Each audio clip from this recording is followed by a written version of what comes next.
everyone. Welcome back to the Arm Coach Podcast, episode 41. We're going to be talking about what derails change. I talk a lot about the skills that you need to master, the skills that people start learning and practicing and working with me when they join Arms by Christine. The skills of learning how to set a commitment and follow through, and what happens when you don't follow through, and learning how to fail well on purpose, because perfection is not the secret to change. In fact, if you think that being perfect is how you're going to sculpt your arms and you're going to change your relationship to weights and sugar and flour, you're sorely mistaken. It doesn't work that way. Let's talk about this skill of really learning how to manage your mind. Sometimes I talk about it like a toddler versus a parent. Your lower brain is a toddler. The parent is your higher brain. They're always going to be in conflict. I am always in conflict with my 3-year-old granddaughter. She has a lot of ideas about what she wants and what she likes and how she wants to do things. It's my job as a grandparent to supervise her on occasion. You're going to have that kind of tension between the toddler and the parent inside of you. That's normal. We're not trying to get rid of the toddler. We're just trying to be like, hey, I got you. I can help you manage this in a more helpful way. You've got to master the skill of making your urges harmless, making your urges no big deal, taking the power out of them. That starts with understanding why you think they're powerful, why you think that saying no to an urge is awful. It's not awful. It's totally fine. It's not a big deal. We often talk about this technique that we use inside Arms by Christine, which is like, hey, urge, hi, I see you. And it sounds so silly. When I introduce it to people, they're kind of like, wait, what? We're so used to going to war, and we're so used to distracting. We're so used to trying to just make our urges go away in this belief that if we didn't have any urges, it wouldn't be a problem. That would actually be the solution. But listen, we're not going to get rid of urges. What we can do, however, is make them harmless. What we can do is make them pass incredibly quickly. Part of how we do that is by welcoming them. Hey, I see you. I was expecting you. No big deal. You're welcome. It's amazing how that little shift of just welcoming an urge and being curious about it can really change everything. Then, of course, it's practicing the think, feel, act cycle and understanding, how do I get these thoughts in my head, out of my head, onto paper, so I can build awareness, so I can start to see what they're creating for me, and I can learn how to change them in a believable way. There are so many things that can derail the process of change. And I want to talk a little bit about what I have found those things to be. What I have found actually derails change and has people quit on themselves and give up is maybe not what you're expecting. Some of this will sound familiar to you, but some of it might be a little less familiar to you. It really is because I utilize the work we do on our arms and don't just think that it's about lifting weights and food. I utilize the work on our arms in relationship to your entire life and your relationship to your body and your relationship to yourself and your relationship to other habits. I think that's one of the things why this work is so powerful and so transformative and creates lasting change. We're not just fixated on exercise and nutrition. We're not just thinking that's the only piece of the puzzle. I just have to understand why I keep skipping workouts and how to say no to sugar and flour more. You have to understand it in the broader context of yourself and your life and your relationships. One of the very first things that I see derail people, and frankly, this used to derail me quite a bit, is I would unconsciously habit switch whenever I would say no, I would decide, okay, I'm not going to eat sugar tonight. I'm not going to eat sugar this week or this weekend or whatever. I'd make some kind of rule for myself. Then I would feel a lot of deprivation. And then I was like, well, but I mean, I can have some extra food. I can have the extra serving. I can have the extra serving because I'm being so good over here. Don't I deserve to be a little bad in this other part of my life?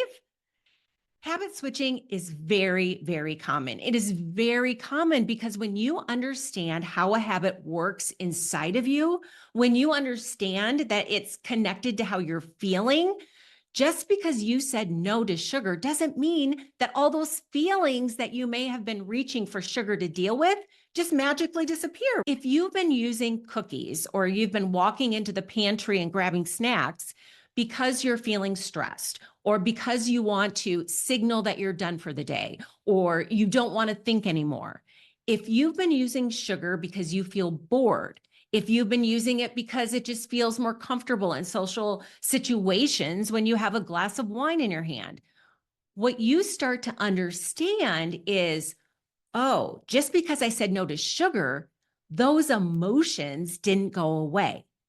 If you're not looking at the bigger picture, if you're not understanding, okay, so then what? If it's not all about sugar, but I actually have to pay attention to how I'm feeling and what my desire has really been about, if you don't do that work, then of course you're going to habit switch. Of course, your brain is going to be like, okay, well, I guess we're not allowed to eat sugar. So what are we allowed to do? How can I deal with this stress? How can I deal with this boredom? How can I deal with feeling uncomfortable? Now, I'm not saying that eating is always for this reason, but this is a big thing that happens for a lot of people. And it can feel very demoralizing. It's like, I came here to get healthier and to feel better. And now I'm shopping more. What's that all about? I don't like that.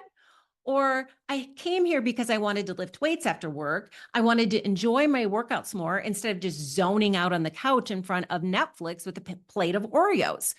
But now I find that I'm so fixated on distracting myself, I'm kind of making excuses to stay longer at work. I remember doing this a lot, that it was like, okay, no, I'm not going to go to this happy hour. I'm just going to stay here and keep working. That is not the goal, people. The goal is not to be like, okay, I just got to find things to keep myself busy that I don't actually want to be doing either. That's one of the very first things that we introduce in Arms by Christine is this idea of habit switching. It is this idea that when you commit to lifting weights and cutting back on sugar and flour, not only does it give you a window into your mind, which is a really good thing, but if you don't understand how the habits are connected to how you feel, then it's very easy to switch into other habits like online shopping or keeping yourself busy around the clock or zoning out in front of screens. We go through a whole host of how this can show up differently for different people. In order to avoid this trap, you have to learn how to respond differently to your emotions and your body. This is a big thing. In Arms by Christine, we're really focusing on your mind. Your mind is incredibly important. Don't get me wrong. We need to really have a window into it. You need to have awareness. You need to be able to see the think, feel, act cycle unfold.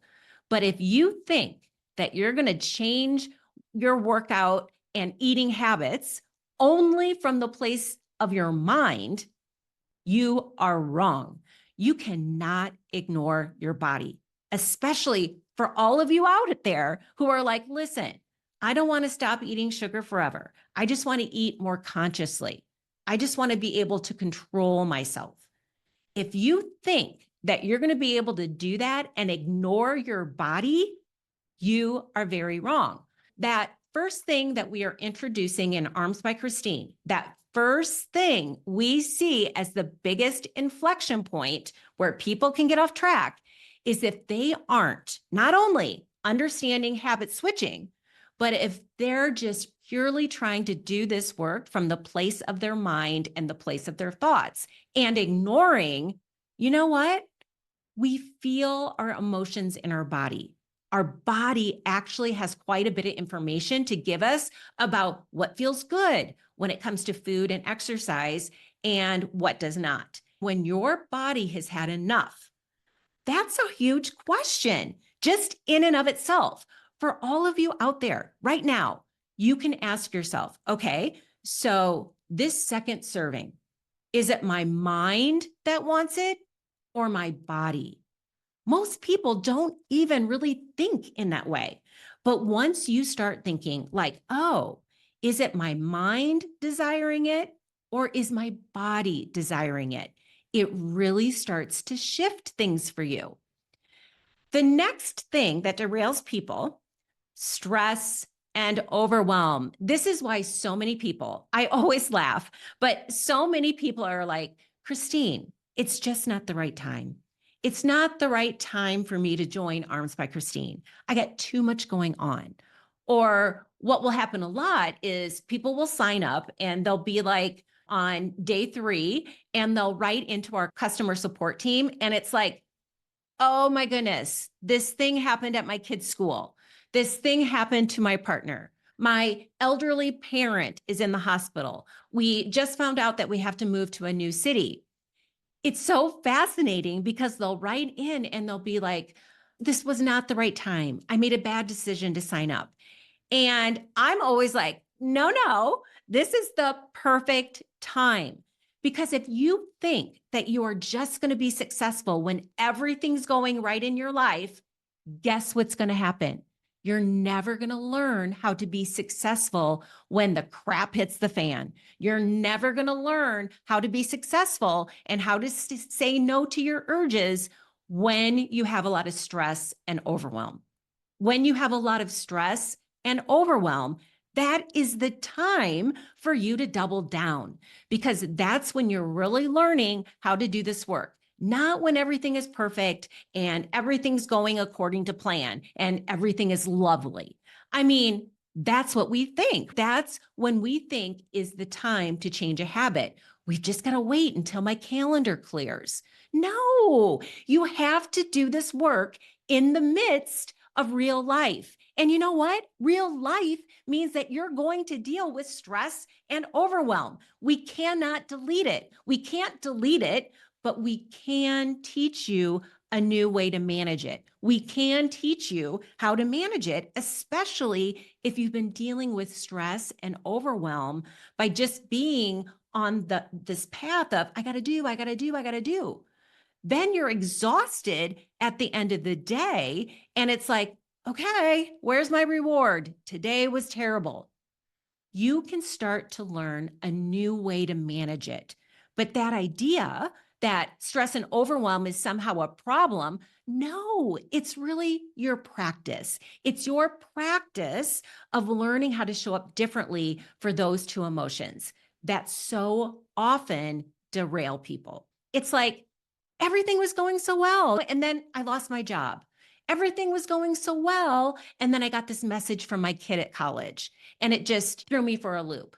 No, those are the times. That's the time when you have to be teaching your brain a new way to deal with stress and overwhelm. Another area that often derails people, I talk about this a lot, I think it is so important, is this idea of feeling very healthy but suffering for your health, feeling like I'm being so good, I'm lifting weights, I'm eating so much less sugar, but I'm not enjoying myself as much. That is a huge piece of the puzzle. I think so often we really mislead people and try to tell them that they should be so proud of the choices that they're making, so proud of all the good that they're doing for their body, and ignoring the fact that humans were designed to seek pleasure. Pleasure is not a bad thing. Pleasure is a good thing, and we want pleasure.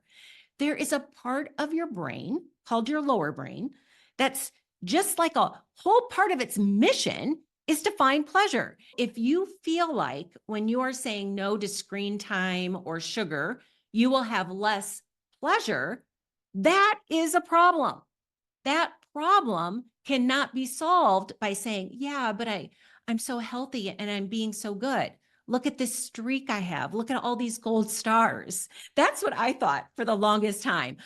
I just need to collect enough gold stars. Then this desire for pleasure is going to go away. No, you need pleasure. Pleasure is a good thing. You just need to learn how to cultivate it. That's what we're not shown how to do. We're not shown how to cultivate pleasure. We're shown how to consume pleasure. We don't even realize that pleasure is something that we can create and enhance. It's something that is available to us in every moment. I want you to think about that. Pleasure is available to you in every moment. Notice how your brain wants to fight and be like, you don't know what my moment is like. Pleasure is always there. The problem is we don't realize it's a skill. We think that it's, yeah, I drink my pleasure, I eat my pleasure, I watch my pleasure, I buy my pleasure, instead of, oh no, I'm the creator of my pleasure. That piece cannot be ignored, nor can reconnecting to your body. That is another thing that often derails a lot of people. If you're constantly at war with your physical self, guess what? It's exhausting. I think that this is so important and so often a missing piece of the puzzle. I didn't realize for the longest time how I had this constant undercurrent of feeling discouraged or disconnected or confused or let down or unhappy with my body. I was always looking at it and thinking immediately what needed to change and what needed a fix or what I needed to fix and what was wrong with it and how it wasn't performing the way I thought it should. I had this undercurrent of being disappointed by my body, both in its appearance and also its performance. Like, why are you sick again? Why do you feel this way? Why do you have this headache? Why are you so tired? I had this really antagonistic relationship with my body. Here's the thing. When you're constantly at this low level unhappiness or confusion or letdown or disappointed by your body, it's very difficult to break the habit of skipping workouts and overeating.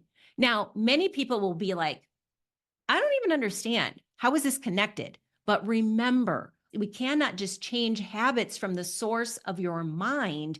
You have to change it from your body as well. But if you don't like your body, if you don't want to listen to your body because you feel like, I can't trust my body, or it lets me down a lot, or if you're just having this undercurrent of constantly having these small little judgments throughout the day, it will add up. You will find yourself looking for relief. This is especially true for a lot of people with social interactions. It's like getting ready to go out. I remember this so intensely. Getting ready to go out was so uncomfortable for me. That's why I started pre-gaming. That's why I often started drinking before I even left the house, because in getting ready to go out, not only was I having the anxiety about, okay, I don't really know people there. What am I going to talk about? This is just going to be weird. But I was also having that low level discontent about how I looked and what I was wearing and what were other people going to wear. It all sounds so silly, but that really was something that fed the habit of overeating and overdrinking for me and could feed the habit for a lot of people. If you think that you can ignore your body when it comes to changing your exercise and nutrition or changing your relationship with sugar, you just simply can't. Relationships, okay? Relationships is another area where so many people get derailed. Here's the thing. When you put other people's happiness ahead of your own, your relationship with exercise and food will always be about what other people want you to do rather than what's right for you. I did this for a very long time. I would hate it. I'd go out to dinner with a friend and be like, oh, I'm not drinking, or I'm not going to have dessert. And they'd be like, oh, come on, Christine, just have a little fun. Don't make me eat and drink alone. I hated letting people down. I often put other people's needs ahead of my own. And guess what? That showed up in my arms and eating, learning how to have those kinds of healthier relationships. And also without going to the extreme of, I just need to cut these people out of my life. I feel like that's a lot of times what ends up happening. We think, oh, I just got to get rid of them. I don't know how to set these boundaries, or it's uncomfortable for me to set these boundaries. So, what I'm going to do is I'm just never going to be around that person. The problem with that is, guess what? There's going to be future people. There's going to be future people that you feel uncomfortable. If you're not good at setting boundaries, if it makes you feel uncomfortable, just isolating yourself and cutting people out of your life is not going to be a good long-term solution. There are so many other things that we focus on when it comes to what can derail you and your process to change. Sometimes it is your ability to feel confident. Teach your brain, you know what? I don't need food and drink to feel attractive or outgoing or feel like the fun version of myself. When you have all these stories about what food and especially alcohol does for you, what you don't realize is you start to create this idea in your mind that it's essential. I, for the longest time, had this belief that when I drank, Fun Christine came out. It was very hard for me to let go of the idea of drinking because then I was like, but what about Fun Christine? I want her. It wasn't like, okay, so the solution is I just have to say no and let go of this idea of Fun Christine. It's like, how do I figure out how to be her? How do I be that version of myself that I wanted to be and be silly and spontaneous and not worry what other people thought and be the first person to dance on the dance floor? How do I step into her without feeling like I need to be 3 drinks in? Another thing is owning your time. This is huge. Feeling like you are at the mercy of the clock. And that might feel like I'm at the mercy of the clock because I don't have enough time in the day. Or that might feel like I'm at the mercy of the clock because I have too much time. I have too much time on my hands. It's fascinating how it can play out either way for people. That's why you will search out relief, feeling like, oh my gosh, there's so much I need to do and I didn't get done. My day was crazy. Where's my relief? Or, oh my goodness, I can't believe I have the whole night ahead of me or the whole weekend ahead of me. What am I going to do? Let's find some relief. Learning how to take ownership of your time so that you're not constantly chasing after more or trying to escape the present moment is so important. Again, I just want you to think about this. This has nothing to do with quantity. We're talking about time here, but it's so important for lasting change. We have a whole thing about releasing shame and regret. That's another thing that can derail people. I see this happen all the time. People will join and be months into Arms by Christine. They'll say, you know what? Everything has changed for me. I feel like a totally different person. I have a totally different relationship with myself. I have a totally different relationship with lifting weights and food. I feel in control for the first time. I really like who I am, but I can't shake how I feel about the past. I can't get rid of this shame that I have about how I didn't take care of my body and some of my overeating, or how I hurt people by avoiding them, or the things that I did or ate when I was on a binge. They hold on to that pain. They hold on to this discomfort. The problem is So often what happens, and by the way, this was me too. So often what happens is we think that if I can just be a good enough person now, I'm going to be able to release that shame and regret at some point. But you know what? It doesn't work that way. You have to actually learn how to let go of shame without trying to go back in the past and change things. You have to learn how to let go of regret without pretending like it didn't happen or trying to be a totally unflawed version of yourself now. This piece is so important. This is one of the most challenging things for me. How do I let go of that shame and regret that I had? Mastering self-care. This is another piece. If you have gotten in the habit of using screens and sugar as a way to take care of yourself, then how are you actually going to change your relationship with self-care? What does that actually look like? In fact, can you have a totally different idea about self-care instead of bubble baths? What if it is about how you talk to yourself? What are the true tenets of self-care for you? How do you create your own unique self-care handbook? You can't just hope that you're going to know how to take care of yourself in the moment. You actually have to create a little handbook for yourself. There are so many ways in which you can be derailed on this journey unnecessarily. It happens because people have this very incredibly narrow view of we should just talk about arms and lifting weights. It should just be about saying yes or saying no.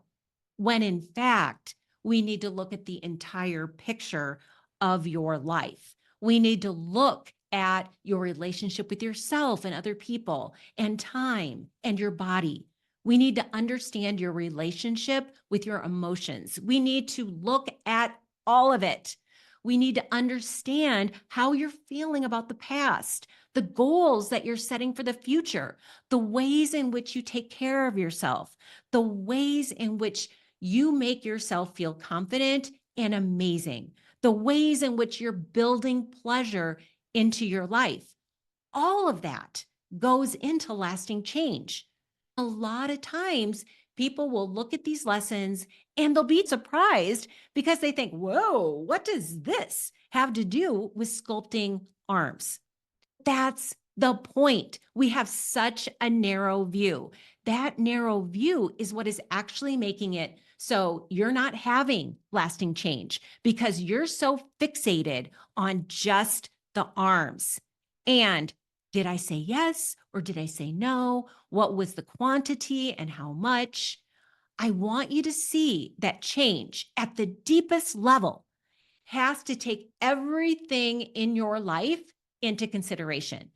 That's how you evolve to be the next level of yourself. That's how you transform, and that will change everything for you.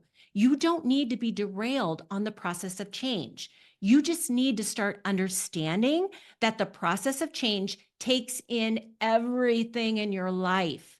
You have to look at the complete picture. That's what will make a difference. All right, that's it for today. We will see you next week.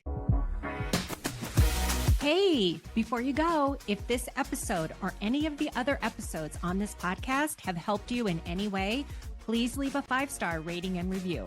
Your review will help us find and have maximum impact on as many women as possible. While you're there, hit the subscribe button so we can continue on this journey to sculpted arms together. Thank you so much for your support. I've loved having you here today, and talk soon in the next episode.